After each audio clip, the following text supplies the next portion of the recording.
क्या आप भी प्रार्थना कर करके थक चुके हैं? क्या आपको भी लगता है कि आप प्रार्थना सुनी नहीं जा रही? कहीं आपको ऐसे तो नहीं लग रहा है कि आपकी प्रार्थना करने का तरीका गलत है?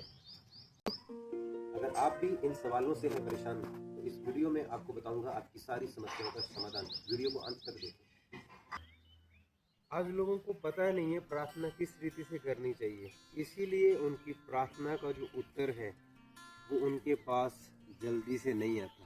आज मैं आपको बाइबल के वचनों में से बताऊंगा कि प्रार्थना किस रीति से करनी चाहिए और कौन सी रीति से प्रार्थना जब आप करेंगे आपकी प्रार्थना का उत्तर आपके पास में आएगा। सबसे पहले हम बाइबल में से पहला राजाओं की पुस्तक 18 अध्याय उसका 30 वचन देखेंगे। वहां पर लिखा, तब एलिया ने सब लोगों से कहा, मेरे निकट आओ, और सब लोग उसके निकट आए। तब उसने यहोवा की वेदी की जो गिराई गई थी मुरम्मत की। आप देखिए बाइबल में लिखा है कि एलिया ने सबसे पहले वेदी का मुरम्मत किया, और मुरम्मत करने के बाद जब उसने प्रार्थना किया उस वेदी के ऊपर आग उतरा। अगर आप लूका की पुस्तक 1 अध्याय उसका 11 से लेकर 13 वचन पढ़ेंगे, वहां पर लिखा है कि जकरिया की प्रार्थना का उत्तर स्वर्गदूत ने वेदी के ऊपर दिया। मैं आपको ये बताना चाहता हूँ कि आपकी प्रार्थना का उत्तर हमेशा वेदी पर आएगा। अगर आप अपनी जीवन में वेदी नहीं बना रहे तो आपकी प्रार्थना का उत्तर नहीं आने वाला। आप अपनी प्रार्थना की वेदी बनाइए जो टूट चुकी है। बहुत सारे लोगों की प्रार्थना की वेदियाँ टूट चुकी है, गिर चुकी है। बहुत सारे लोगों ने अपना प्रार्थना का जीवन छोड़ दिया, उनकी प्रेयर लाइफ ड्राई हो चुकी है, इसीलिए उनकी प्रार्थना का उत्तर नहीं आ रहा। अगर आप चाहते हैं कि आपकी प्रार्थना का उत्तर आए, इस बात को मेक श्योर करें कि आपका प्रार्थना का एक पक्का स्थान होना चाहिए जहां पर रोज आप बैठ कर के परमेश्वर के सामने प्रार्थना कर सकें। क्योंकि जब आप वेदी बना करके प्रार्थना करेंगे, परमेश्वर आपसे उस वेदी के ऊपर बात करेगा। मैं आपको ये नहीं कह रहा कि आप पत्थरों को लेकर के आएँ और वेदी बनाएं। मैं आपको ये कह रहा हूँ कि एक स्थान को अलग कर दें, एक स्थान को समर्पित कर दें, यहाँ पर रोज बैठ कर के आप परमेश्वर की उपस्थिति में जाकर के प्रार्थना करें।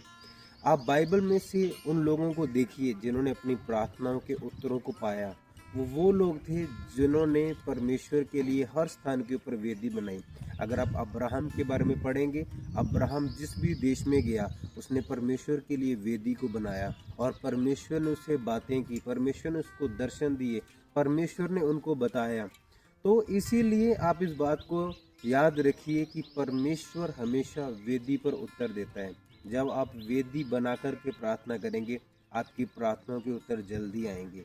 जब आप एक स्थान परमेश्वर के लिए अलग कर देंगे, यहाँ पर रोज बैठ कर के आप प्रार्थना करेंगे, आपकी प्रार्थना का उत्तर जल्दी आएगा। जब आप एक स्थान समर्पित कर देंगे कि प्रभु ये स्थान आपका है और मैं प्रतिदिन यहीं पर बैठ कर के आपके सामने प्रार्थना करूँगा, आपकी प्रार्थना का उत्तर जल्दी आएगा।